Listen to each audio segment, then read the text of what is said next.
Before long, we're going to sell this house and move into a high-rise condo, so you'd better start looking for a new place, Maggie's mother, Karen, sneered.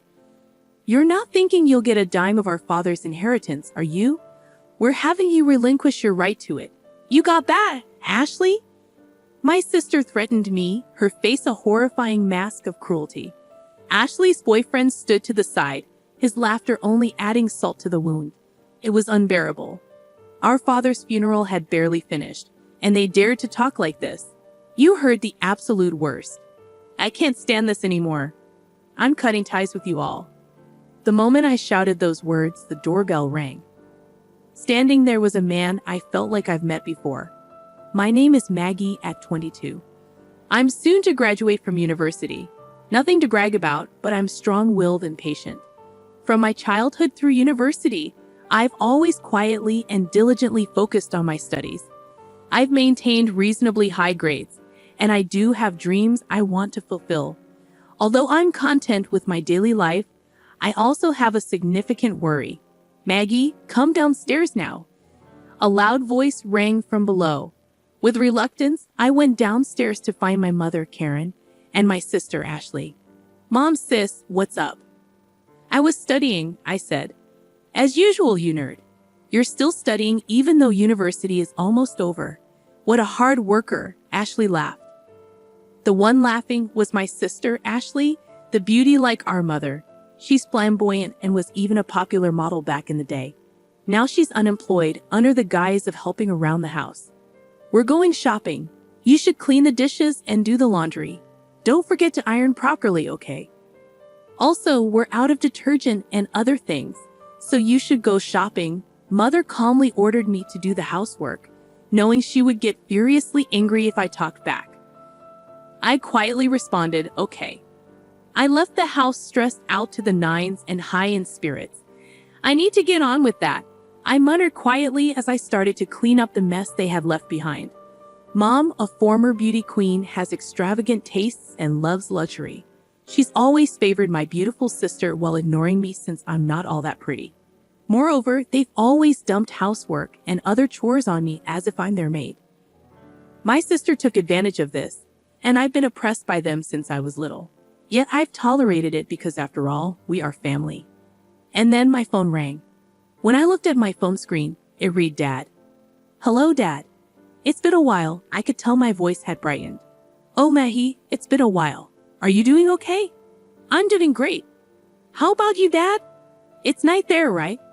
How's work? I'd like to say I'm fine, but I've been having headaches lately. I'm planning to go see a doctor soon. How's your schoolwork? Is it going well, Dad? Take care of yourself, okay? Thanks to you, everything is going well. I'm studying hard to achieve my dream. That's my girl. You're always so diligent. Remember what I always say, be righteous and kind, right?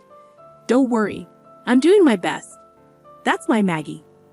I'll bring lots of souvenirs. When I returned home after that conversation, I hung up the phone. To put it bluntly, my family is well off. This was largely due to my elite father, Harry, who has been flying around the world for work since his younger days. Although he was often away from home, he was kind to me and showered me with love whenever we had the chance to meet. I adored him dearly. However, to my mother Karen and my sister Ashley, he was nothing more than an ATM. The harsh truth was that they were living lavishly on the money he earned. Be righteous and kind, Maggie, he would say. His presence was always nurturing and supportive.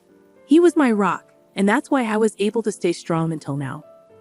Several months later, shortly after I graduated from university, a chilling event occurred. Maggie, Dad has.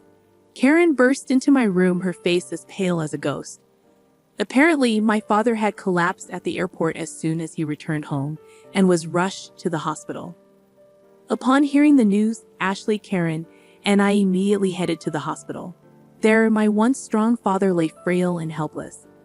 We suspect he's had a stroke, the doctor informed us. Despite extensive treatment, my father barely improved. To be specific, he was left with severe physical paralysis and a speech impairment, unable to stand or converse properly. To care for my now dependent father, I decided to put my dreams on hold and dedicate myself to his care at home. Predictably, Karen and Ashley completely ignored him, treating him as if he was useless. They didn't even help with his care, let alone come by and see him. "Mom, Ashley, if you helped with Dad's care once in a while, I'm sure he'd be really happy," I pleaded. However, their response was always the same. "We're too busy. We've left Dad's care to you." "Dad, it was a lovely day today," I would tell him. "Thank you," he would struggle to reply. I studied and learned about caregiving. I made sure he could see outside by keeping the curtains open, fed him specially prepared meals, and arranged fresh flowers every day. Though, with the support of professional caregivers, I did everything in my power for him, pouring my heart into caring for my father who had worked tirelessly for us and showered us with love. Desperate to do everything I could for him, I clung to his words during tough times. "Maggie, always be righteous and kind." Each time, his wisdom granted me the strength to persevere. One day, I overheard Karen and Ashley whispering in the house. "Thanks to Dad's insurance money, I was able to buy that bag I wanted," Karen said. "I know, right? Thanks, Dad." "Maybe I should get a new wallet too," Ashley chimed in. I bit back my anger and continued to listen, only to hear Karen say something even more shocking. "Dad's gone. We'll receive a few $100 million from his life insurance and inheritance he's been saving up through his job and investments." "Wow, Mom, and we should totally buy a luxury condo, and my boyfriend could live with us." Oh, I wish Dad would hurry up and die. Unable to bear it any longer, I left the scene. My father was fighting to stay alive, yet they were already spending his insurance money and dreaming about a luxury condo from his inheritance, wishing for his death. The anger and despair boiled inside me, threatening to overflow. In reality, my mother and Ashley had been indulging themselves lately, buying up brand name items and even leaving my father and me behind to go on overseas trips. But I couldn't bring myself to tell my father, who was already suffering so much. I didn't want to burden him with their selfishness. Pretending I hadn't heard my mother and Ashley's conversation, I redoubled my efforts to care for my father. Many friends and acquaintances often came to visit him, all expressing their love for him. One visitor, in particular, stands out in my memory. An older man in a suit and glasses who frequented our home. I wasn't present, but he was probably an executor from my father's company or something. He would bow his head and greet me whenever he saw me. I was happy that my father was loved, and on the days when he had visitors, his face seemed brighter. I thought these days would continue, but a few months later, my father had a stroke recurrence and suddenly passed away. I cried, clinging to my father's body that no longer spoke. Even my mother and Ashley shed tears, this time mourning the loss of my father. What followed was a whirlwind. There was a wake and a funeral to be held. And of course, my mother, the chief mourner, did nothing. Neither did Ashley. In the end, I had to go through all the procedures by myself, running around in a rush. The wake ended and many people attended the funeral, with many flowers arriving as well. Seeing the character and popularity my father had in life, I felt somewhat comforted.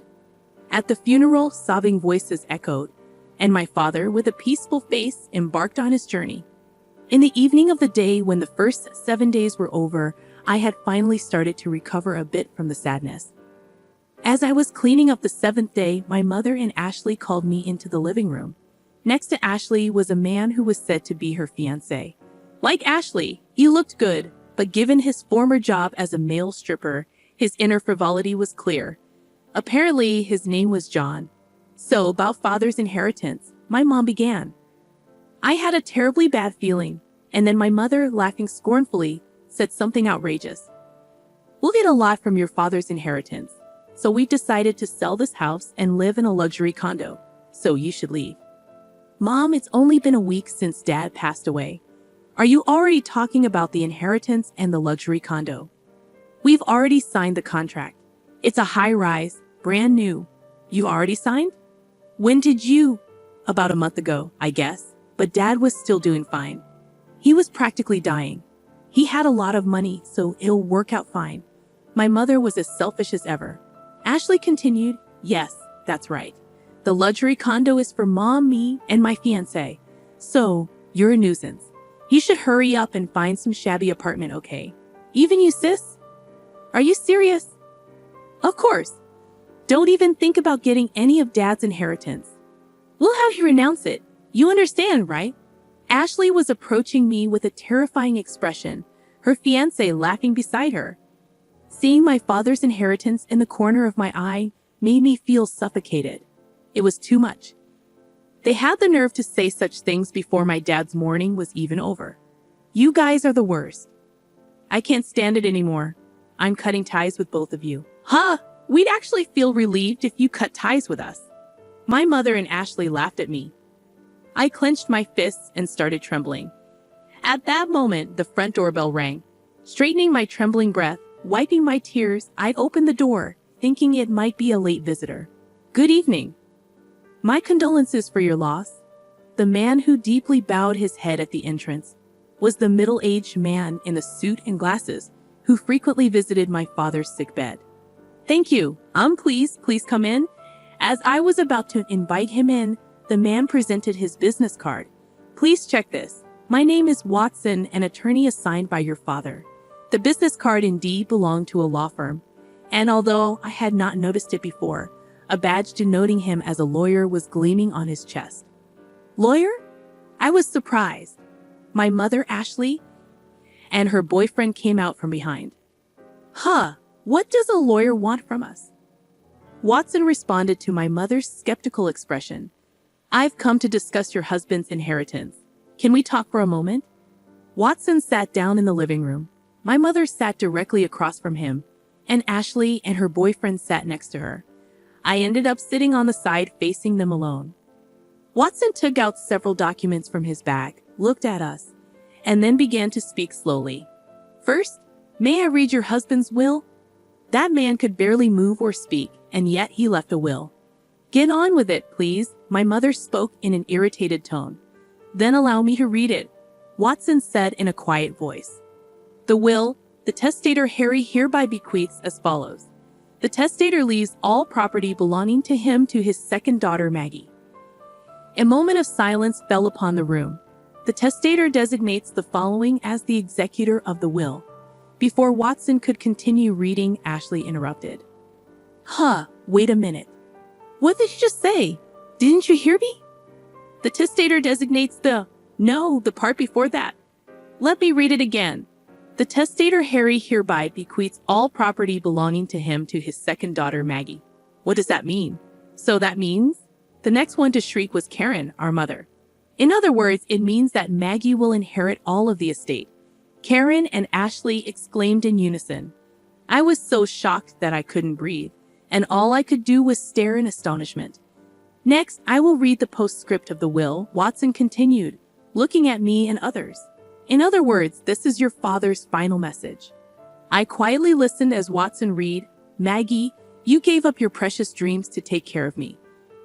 I wasn't able to pay much attention to you because I was always working, but I truly appreciate it. Thanks to you, I was able to pass away peacefully and fulfilled. Upon hearing my father's last words from Watson, tears started to well up in my eyes. Maggie, always be kind and correct. I know you can do it. Your father will always be watching over you. Please be happy. All I could do was sob in front of them, while Karen and Ashley were making a big fuss.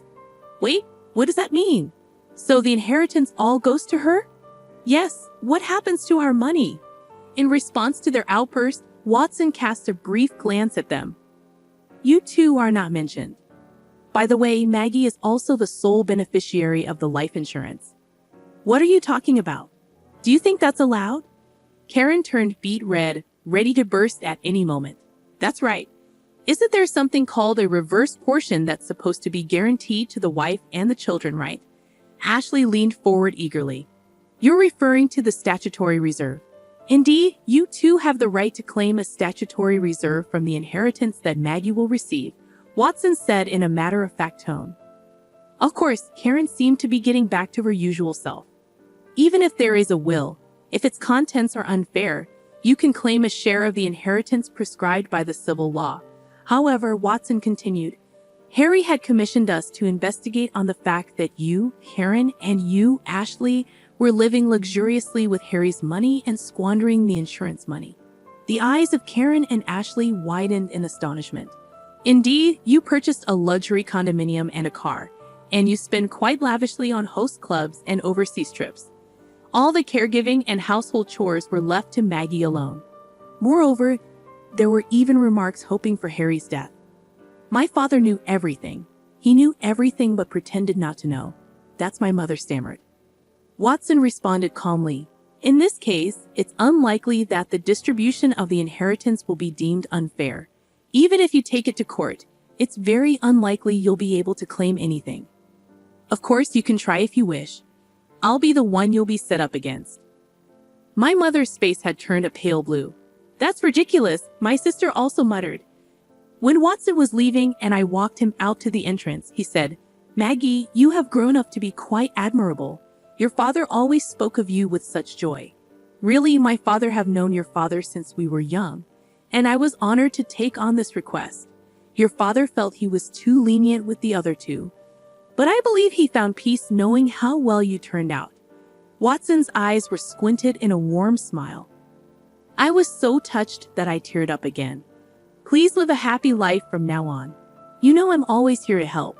Watson left me with those words, and I kept bowing deeply to him. A year later, with Watson's help, I was able to inherit all of my father's assets. As for my mother and sister, my mother, unable to pay off the loans for the high-rise condominium she had already contracted, the expensive car, and the designer goods, eventually went bankrupt. My sister, on the other hand, was quickly abandoned by her boyfriend when he learned that she wouldn't be inheriting anything. I heard through the grapevine that she's now living with my mother and working part-time. They called me for a while, but I kept replying, I cut ties with you. Please contact me through a lawyer. I thought that was what my father wanted too. Now, they don't contact me at all. As for me, I used my father's inheritance to attend law school, a dream I had once given up on. Originally, I wanted to become a prosecutor to uphold my father's words. Always be kind and correct. But now my dream has changed. After working with Watson, who had saved me in my time of need and provided unwavering support, I started to admire being a lawyer myself. So now I'm studying hard to become one. I strongly wish to become a lawyer like Watson, who is always just and kind.